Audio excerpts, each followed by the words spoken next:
बिस्मिल्लाहिर्रहमानिर्रहीम। Dear students, अस्सलाम वालेकुम। बेटा, आज ये जो चैप्टर्स नंबर 1 चल रहा था उसमें से कुछ क्लासेस में हमारी हो चुका है काम, और जो बकिया है वो लेक्चर नंबर 7 है चैप्टर नंबर 1 से, जिसमें हमारा टॉपिक है गॉस थ्योरम। ये थ्योरम किस चीज़ से मुतल्लिक है? तो बुनियादी तौर पे अगर हम इस चीज़ को समझना चाहते हैं तो ये हमारे पास एक छोटा सा वॉल्यूम है ना। तो अगर हम इस पूरे वॉल्यूम का हम एक डाइवर्जेंस लेते हैं, फ्लक्स लेते हैं, तो और सरफेस का लेते हैं, तो सरफेस और वॉल्यूम सेम रिप्रेजेंट करते हैं। इट मीन हम यहाँ रिप्रेजेंट करना चाहेंगे कि surface integral convert into volume integral और वॉल्यूम कन्वर्ट इनटू क्या है, सरफेस।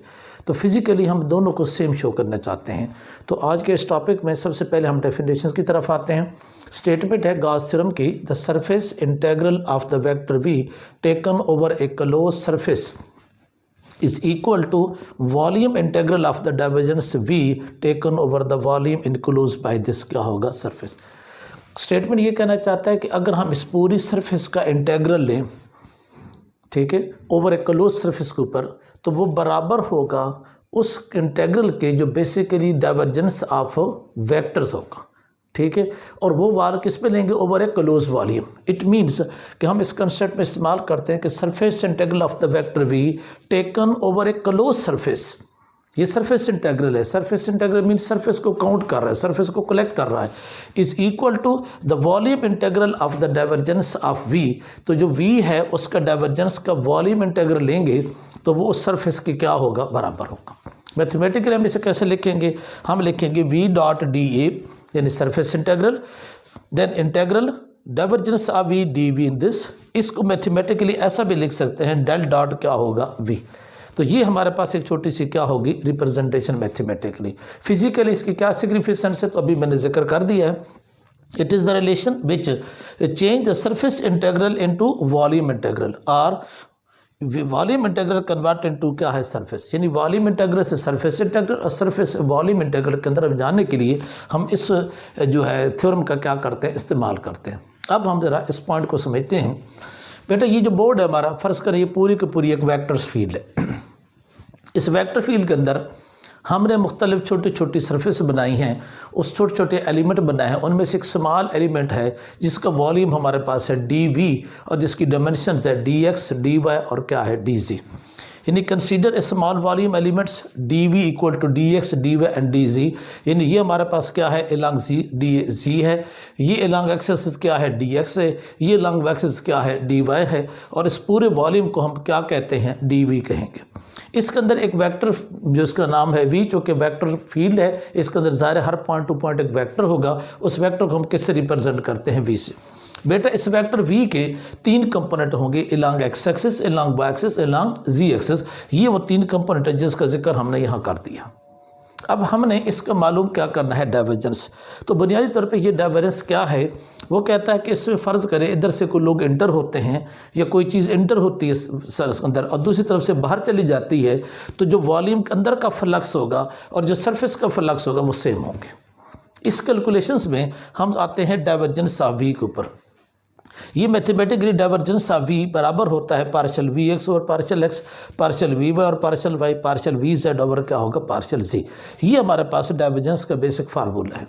अब चूँकि ये डाइवर्जेंस हम 3 डायमेंशन में लेना चाहते हैं तो हम इस पूरी इक्वेशन को मल्टीप्लाई करेंगे 3 डायमेंशन में, एक्स वाई जी के साथ। तो तीनों साइड के ऊपर 3 डिफरेंशियल्स होंगे, उससे हम कहेंगे multiplying both side by D X D Y and क्या होगा, डी जी। इधर भी और इधर भी मल्टीप्लाई कर देंगे तो ये हमारे पास होगा divergence of V D X D Y D Z. इधर हो जाएगा पार्शियल वी एक्स और partial X, partial V Y और partial Y, partial V Z और Z into D X D Y D Z. यानी ये वाला फैक्टर इधर भी मल्टीप्लाई कर दिया, इधर भी क्या कर दिया, मल्टीप्लाई कर दिया। D X D Y D Z is equal to D V. इधर तो हम उसको इंटीग्रेट करते हैं ऑन द बोथ साइड और इसकी जगह क्या लिखते हैं, डी वी। अब ये पढ़ा जाएगा divergence of V into D V with volume integral. यानी ये वो इंटीग्रल है जो पूरे वॉल्यूम को कवर कर रहा है, ठीक। इसके बाद इधर जब मल्टीप्लाई करके इंटीग्रल लेते हैं तो बेहतर 3 different along X, along Y, along Z. इस वजह से इसके 3 इंटीग्रेशन हम हासिल करेंगे। तीन हम साइन ऑफ इंटीग्रेशन देंगे, 1, 2 और 3। और ये तीनों क्या होंगे, एक होगा एलॉन्ग एक्स एक्सिस के लिए, एक एलॉन्ग वाई और एलॉन्ग क्या होगा, जी एक्सिस के लिए। फिर इसके अंदर पूरा फैक्टर सेम है, हम इसका क्या करेंगे, मेंशन कर देंगे। अब हम इसमें से पार्शली इसका पार्ट्स का अलहदा करते हैं, बस एक्स का अलहदा, वाई का अलहदा। तो इससे से मैं देखिए divergence of D into this. अब इनको हम ओपन करते हैं, इसको मल्टीप्लाई करें इसके साथ, तो ये बेटा पड़ा जाएगा पार्शियल वी एक्स और partial X D X D Y D Z plus, फिर इसको मल्टीप्लाई करें इस टर्म के साथ, फिर क्या लिखेंगे हम पार्शियल वी और पार्शियल वाई, ठीक, इनटू क्या होगा D X D Y D Z, और फिर हम इसको इससे मल्टीप्लाई करेंगे तो क्या पढ़ेंगे partial V Z over Z D X D Y D Z. जब तक बेटा 3 डिफरेंशियल खड़े हैं, अब 3 साइन ऑफ इंटीग्रेशन क्या करेंगे, शो करेंगे। अब हम आगे बढ़ते हैं, divergence of V D V is equal to, आप इसमें से देखो कि ये वाला हिस्सा जो कि सिर्फ एक्स को रिप्रेजेंट करता है, सॉरी, इसी से को सेपरेट करते हैं, तो हम ऐसे लिखेंगे पार्शियल वी एक्स और partial x into D x. इसके साथ आप सिंगल इंटीग्रल शो करेंगे क्योंकि आप लोग एक डिफरेंशियल ले रहे हैं। बाकी क्या बच गया इसमें से डी वाई डी जी, यहाँ लिखें डी वाई डी जी, कितने इंटीग्रल लेंगे, डबल, क्योंकि ये दो डिफरेंशियल है तो 2 इंटीग्रल हम उसको क्या करेंगे, रिप्रेजेंट करेंगे। इस हिस्से को उधर देखें, पार्शियल वी और partial Y into D Y, partial V और partial Y into D Y, यहाँ क्या बचेगा डी एक्स और क्या बचेगा डी जी, वो यहाँ आ जाएगा, इनका इंटीग्रल क्या हो जाएंगे, सेपरेट। अब इस हिस्से को देखें, partial V Z over partial x into क्या होगा डी जी, यहाँ तक आ जाएगा, यहाँ डी एक्स और डी वाई का इंटीग्रल हम सेपरेट ले लेंगे। इस तरीके से हमने इन इंटीग्रल को थोड़ा सा डिस्ट्रीब्यूट कर दिया। अब ज़रा इस पॉइंट को देखें, वी एक्स का डिफरेंशियल है पार्शियल विद एक्स एक्सिस और उसका डिफरेंशियल क्या है, डी एक्स। इट मीन अब हमारा जो वी एक्स फंक्शन है वो अलॉन्ग एक्स एक्सिस पे आ गया है, इससे वाई और जी का कंसेप्ट खत्म हो गया। इसी तरीके से पार्शियल वी और पार्शियल वाई में डी वाई आ गया, इट मीन ये सिर्फ वाई कंपोनेंट पर डिपेंड करता है, बाकी किसी पे डिपेंड नहीं करता।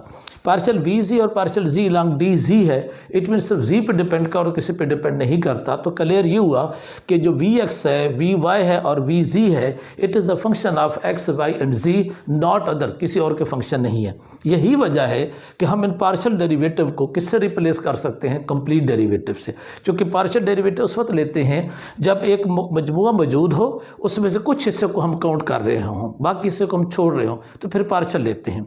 मगर अगर हमारा ये तय हो जाए कि हमारे पास जो भी क्वांटिटी मौजूद है वो सिर्फ एक ही है और उसके मुकम्मल उसको हमने डिटेल से हल करना है, ये मुकम्मल उसको कैलकुलेट करना है, तो हम उसे क्या कहते हैं, इंटीग्रल्स में पार्शियल से कंप्लीट डेरिवेटिव में शिफ्ट करते हैं। तब मैंने लिखा V X V Y V Z is the function of X Y and Z, और यही हमारे डिफरेंशियल मौजूद है साथ। So partial derivative replace by the total derivatives. अब यहाँ आप देखें divergence of D D V, यहाँ क्या लिखेंगे, डी वी एक्स ओवर क्या होगा डी एक्स, यानी पार्शियल के लंबा हटा के उसकी जगह डी आ गया, डी कंप्लीट डेरिवेटिव को रिप्रेजेंट कर, तो D V X over D X into this, फिर बाकी सेम कीमतें डी वाई डी जी, इसको चेंज करें D V Y over D Z into D Y, same कीमतें यहाँ लिखेंगे D V Z over Z in this, D X क्या होगा डी वी। अब इसको मज़ीद सिंप्लीफाई करते हैं, divergence of V into D V, इसको जब हल करेंगे तो बेटा ये जो डी ओवर डी एक्स है ये डेरिवेटिव है और ये क्या है, इंटीग्रल है। इंटीग्रल और डेरिवेटिव एक दूसरे के इन्वर्स होते हैं और एक दूसरे को कैंसिल कर देंगे। तो अगर डी ओवर डी एक्स और इंटीग्रल को ख़त्म करेंगे तो फिर इधर क्या रह जाएगा, वी एक्स रह जाएगा। तो यहाँ क्या रह जाएगा, वी एक्स। जो कि याद रखना है, जब आप डिफरेंशियल के साथ इसको हल कर रहे होते हैं तो फिर सिंपल फंक्शन हमारे पास क्या रह जाता है, वी एक्स। क्योंकि ये जैसे आम, अगर वैसे तो मैथमेटिकली ऐसा नहीं होता, लेकिन समझाने के हद तक कि जैसे डी एक्स को डी एक्स से कैंसिल करें and D for derivative and for integral, integral derivative और इंटीग्रल एक दूसरे के इन्वर्स होते हैं, एक दूसरे को कैंसिल करेंगे, सिंपल वी एक्स बचेगा, ऐसा भी कह सकते हैं। मगर क्योंकि मैथमेटिकली डिफरेंशियल का असूल ऐसा नहीं है, तो जब हम डिफरेंशियल फॉर्म में लेंगे तो हम इसे क्या लिखेंगे, V X. D Y D Z ऐसा ही मौजूद रहेगा। ये देखो यहाँ पर भी ऐसे होगा, अगर आप उसी सिंपल तरीके से करना चाहें कि डी वाई को डी वाई से कैंसिल करें, ये डी डेरिवेटिव्स है जो इंटीग्रल के साथ कैंसिल होगा, तो बाकी फंक्शन कौन सा रह जाएगा, वी वाई, और ये कीमत सेम हमारे पास है। सेम बेटा यहाँ पर भी वही होगा कि ये वाले दोनों क्या हो जाते हैं, कैंसिल, और इसमें से डिफरेंशियल इंटीग्रल से कैंसिल होगा, बाकी क्या बचेगा, वी जी, और सिंपली हम यहाँ क्या लिखेंगे, we Z into D X क्या होगा, डी वाई। अब ज़रा देखने वाली बात इसमें यह है कि ये डी वाई डी जी क्या है, डी एक्स डी जी क्या है और ये चीज़ें क्या हैं, तो इनको हम लोग इस डायग्राम्स के अंदर ज़रा देखना चाहते हैं। बेटा ये हमारा एक्स एक्सिस साइड है, एक्स एक्सिस का फेस है, इधर कौन सा फेस है, एक्स का, ये एक्स का पॉजिटिव फेस है, एक्स का कौन सा फेस है, नेगेटिव। इसकी इस साइड की लंबाई आप देख सकते हैं कितनी लंबाई है, डी जी, इधर वाली कितनी है, डी वाई। तो इसका मैं अगर एरिया निकालूँ तो डी वाई ज़रब क्या होगा, डी जी। मगर ये एरिया ये जो एक्स एक्सिस की लाइन के सामने, एस एक्सिस की लाइन के सामने अमूदन यानी परपेंडिकुलर है, इट मीन हम इसे क्या पढ़ेंगे, डी ए एरिया, मगर किस्मत में इलांग एक्सेस हम इसे क्या पढ़ेंगे डी ए एक्स। इसका मतलब D Y multiple D Z is equal to area component, यानी हमारे पास ये ऐसे हो जाएगा कि D V and D Z is equal to क्या होगा डी ए, और ये ए किस्मत में इलांग एक्सेस हम क्या लिखेंगे डी ए एक्स। इसी कंसेप्ट को बेटा यहाँ आप इस्तेमाल करेंगे कि यहाँ तो ठीक है वी एक्स लिखा, तो डी वाई और डी जी किसके बराबर होगा, ये हमारे पास एक एरिया शो करेगा, उसका नाम क्या होगा डी ए एक्स। तो यहाँ मैंने लिखा डी ए एरिया इलांग क्या होगा एक्स एक्सिस, यानी परपेंडिकुलर टू क्या होगा एक्स एक्सिस। इसके साथ कौन सा कंपोनेंट है वी एक्स। तो पहले हम वी एक्स लिख रहे थे और ये डबल इंटेग्रल दे रहे थे क्योंकि हमारे डिफरेंशियल डबल थे। जब बेटा एक सिंपल डिफरेंशियल आ जाएगा डी ए तो इंटेग्रल भी सिंपल हो जाएगा, फिर हम इसको इसके अंदर लिख सकते हैं V X into D A, और ये जो ए एक्स है ये छोटा सबस्क्रिप्ट के तौर पर है। सिमिलरली बेटा यहाँ पे जब आप आएंगे तो ये वी वाई है, ये है डी एक्स डी जी। जब डी एक्स और डी जी को मल्टीप्लाई करेंगे तो वहाँ से जो एरिया हासिल होगा वो देखते हैं डी एक्स डी जी। तो हमारे पास इस कंसेप्ट के मुताबिक कि ये वाली साइड हमारे पास क्या है डी जी, ये वाली साइड हमारे पास क्या है डी एक्स, ये दरमियान का ये एरिया हम निकालना चाहते हैं। ये एरिया अगर थोड़ा सा गौर किया जाए कि डी एक्स और डी जी, ये परपेंडिकुलर टू क्या है वाई, ये इसकी डायरेक्शन किधर है वाई के सामने, ये वाई के सामने क्या है परपेंडिकुलर। तो अब तो डी एक्स डी जी की जगह क्या लिखेंगे डी ए, आगे साथ छोटा सा क्या लिखेंगे Y. D X D Y इसके सामने क्या लिखेंगे डी ए, साथ क्या लिखेंगे जी, यानी ये है परपेंडिकुलर टू द जी, ये है परपेंडिकुलर टू द वाई, ये है परपेंडिकुलर टू द क्या होगा एक्स। सॉरी, अब इसको देखेंगे बेटा, अगर हम चाहें तो इसको एक इंटीग्रल में शो कर सकते हैं। तो वो कैसे, V X into D A, V Y into D A, V Z into क्या है D J, with a single integral आप इसे शो कर सकते। अगर आप गौर करें तो ये डॉट प्रोडक्ट है, कैसे देखो x के साथ x, y के साथ y और z के साथ z।